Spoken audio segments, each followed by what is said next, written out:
తంత్రశాస్త్రంలో గనక చూసుకున్నట్టయితే రెమెడీ ఉంది. లేదు అని చెప్పడానికి లేదు. దీనికి రెమెడీతో పాటు వాళ్ళ యొక్క అంగీకారం అనేటటువంటిది ముఖ్యం. నేను నిజంగా మానేద్దామని అనుకుంటున్నాను. నా జీవితంలో ఇవి ఉండకూడదు. నేనొక అభ్యున్నతమైనటువంటి స్థితికి వెళ్ళాలి. నా కుటుంబాన్ని నేను బాగా చూసుకోవాలి. నా భార్య బిడ్డలను బాగా చూసుకోవాలి. నా బిజినెస్, నా వ్యాపారం ఏదైతే ఉందో దాన్ని డెవలప్‌మెంట్ చేసుకోవాలి అనేటటువంటి కుతూహలం, ఆతృత ఆ వచ్చే వ్యక్తికి కూడా ఉంటే గనక మనం తప్పకుండా ఆ వ్యక్తిని మార్చేటటువంటి అవకాశాలు తంత్రశాస్త్రంలో చాలా క్లుప్తంగా చెప్పడం జరిగింది.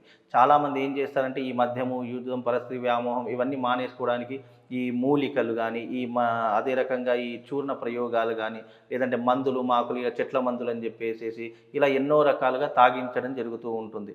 ఏది ఏమైనప్పటికీ అది కొన్ని రోజుల వరకు మాత్రమే ప్రభావం చూపిస్తుంది. కానీ తంత్రశాస్త్రం అలా కాదు. తంత్రశాస్త్రం దేనికైనా సరే శాశ్వత పరిష్కార మార్గాన్ని చూపిస్తుంది.